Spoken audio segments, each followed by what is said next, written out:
Hello and welcome back. It's David with Ural Motorcycles out behind the headquarters in Redmond, Washington. And this week we're going to be talking about how to load your bike and the sidecar for long distance travel.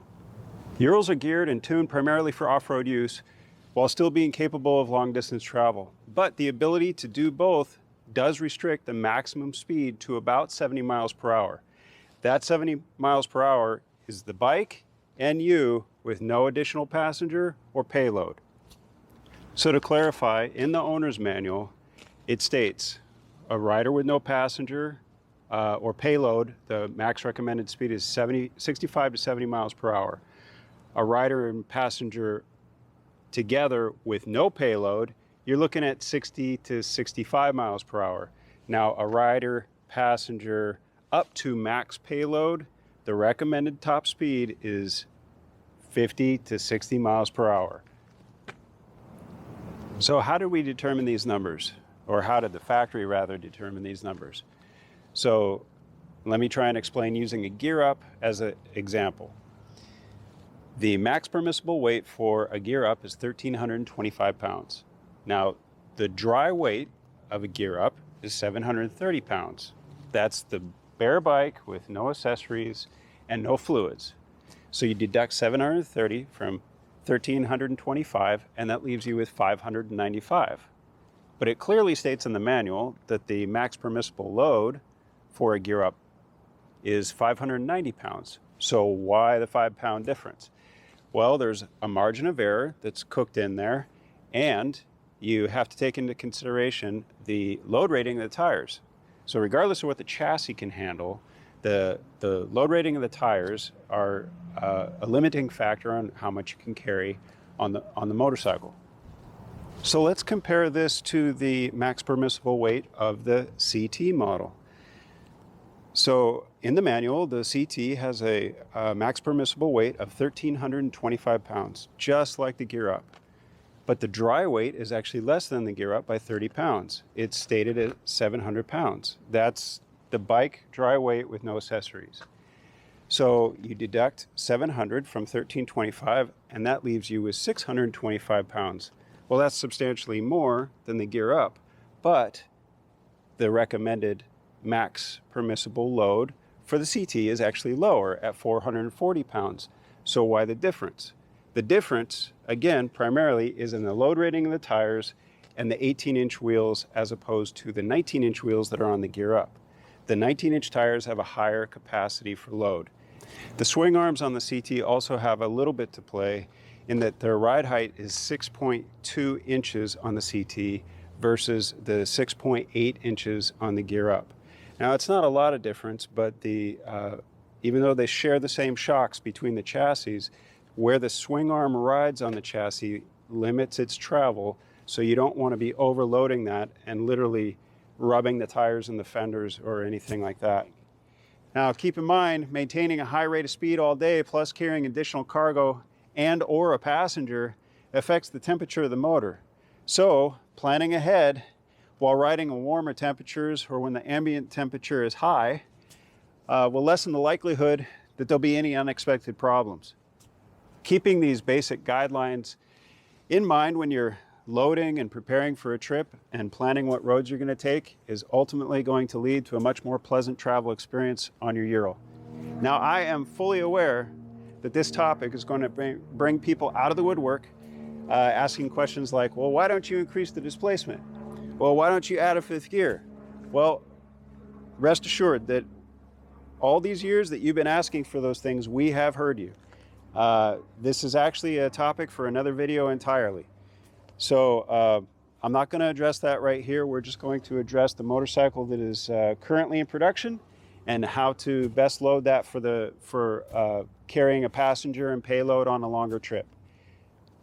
Let me just put it this way, and I've said this many, many times when I'm out on the road. Regardless of what people think of Ural Motorcycles as a corporation, every day that we work here, it's like working for a startup company. We're not driving around in these Urals with money flowing out of the sidecar.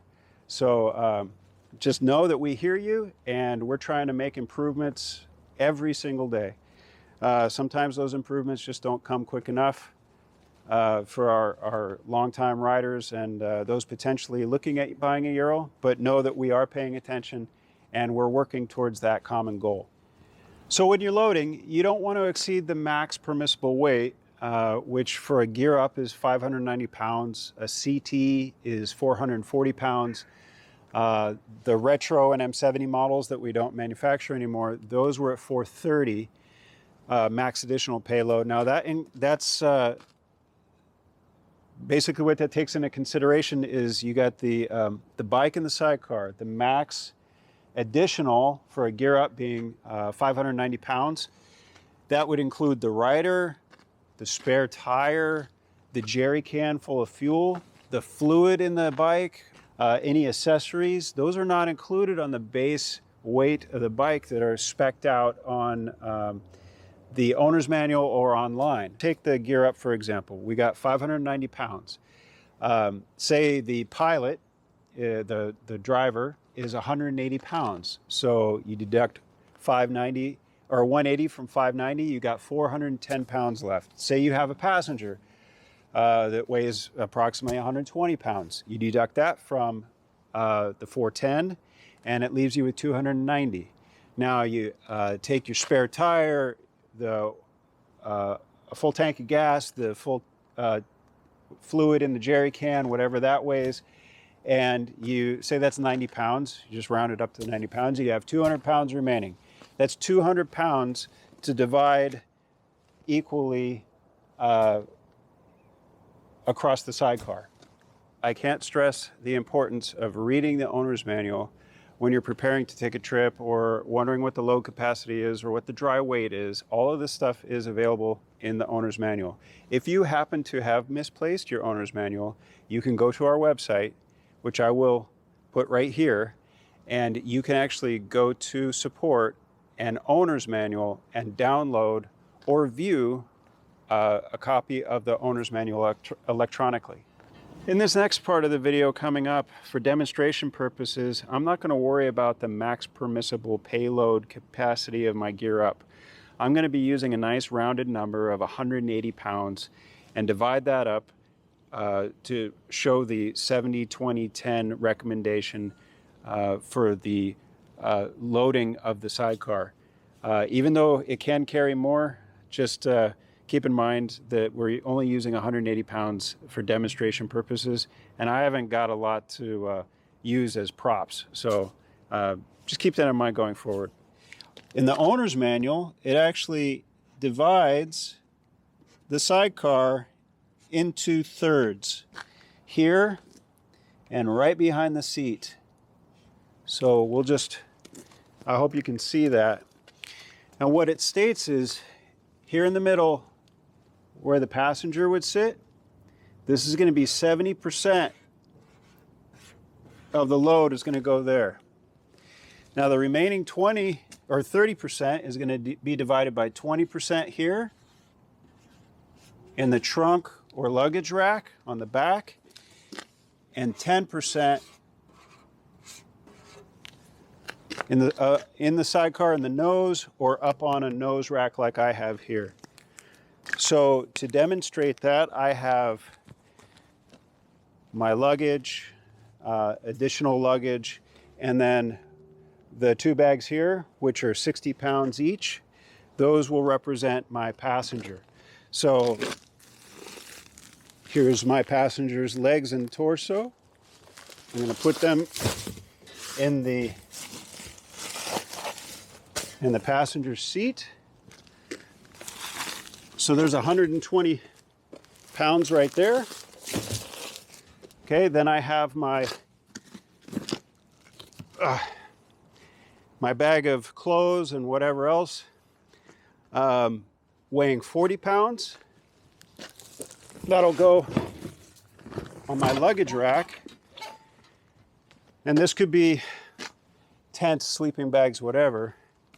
And then here I have my additional 20 pounds that I'm going to strap to my nose rack.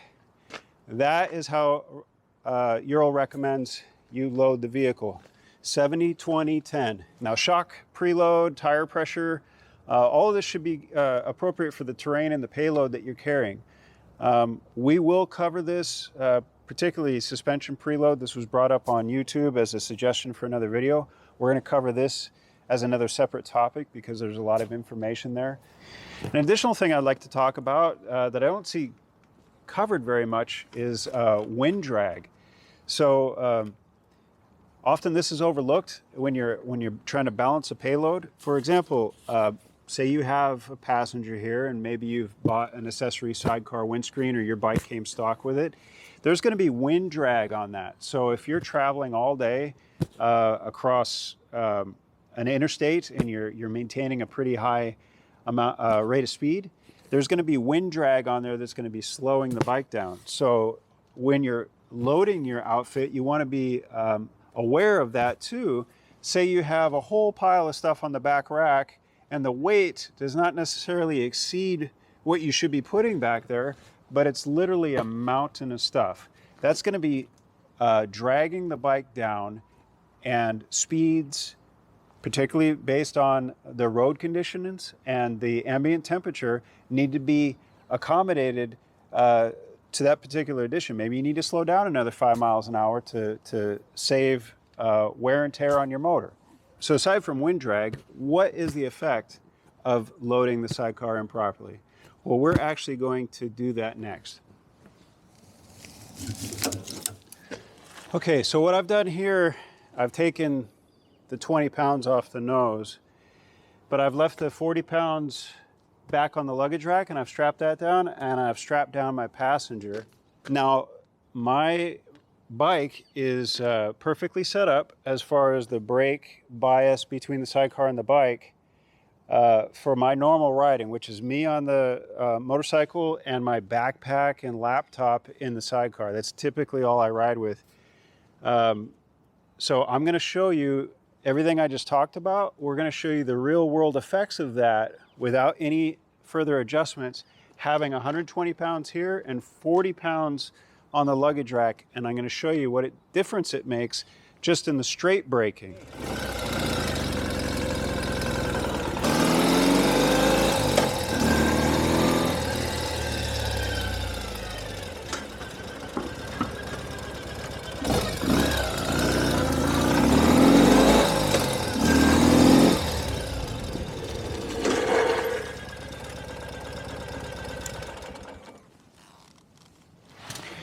Now, as you may have noticed, when I accelerated and went into second gear, the bike was lunging to the right.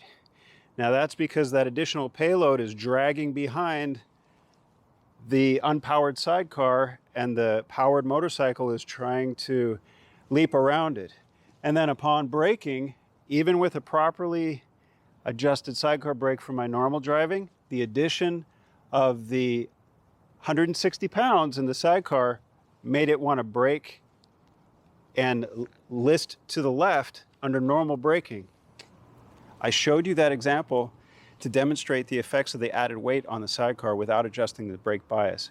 Now, if you were going to take an extended trip with added payload, you might want to consider adjusting the brake bias to accommodate the extra load. Without adjusting the brake bias to accommodate for that extra weight, you would have to mitigate the effects of the yaw left and right under acceleration and deceleration with the input that you put into the motorcycle. I'm going to show it to you one more time, slowed down a little bit. See if you can pay attention to the yaw under acceleration and the move to the left when I brake.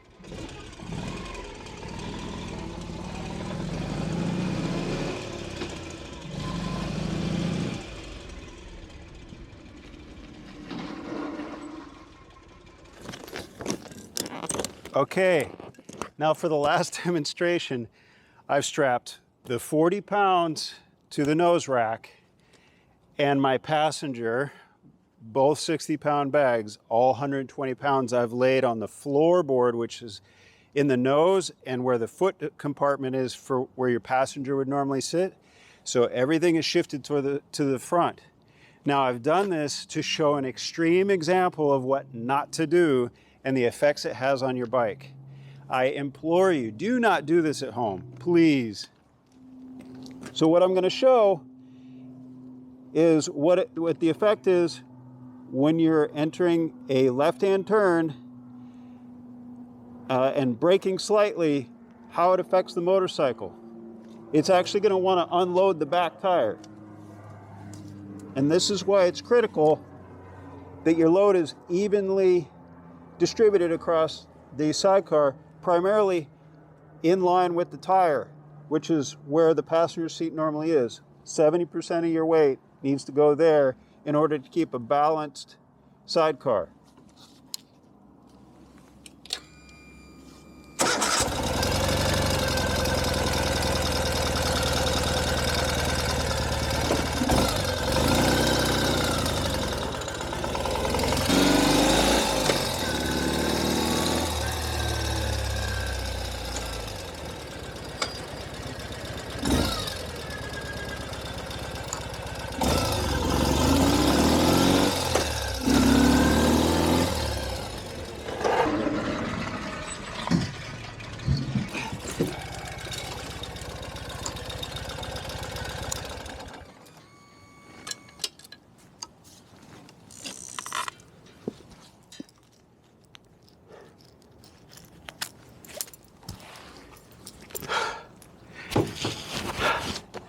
So there you have it, an extreme sample of the effects of improperly loading your sidecar.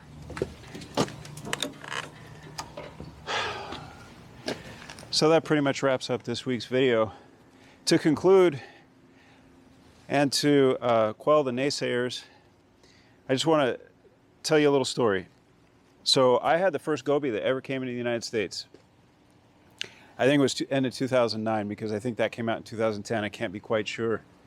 But when it came time for me to sell that bike, I had a gentleman from upstate New York fly in on an Easter weekend in Seattle. He picked up the bike with his wife, and they ended up taking that bike, which was an old carbureted version.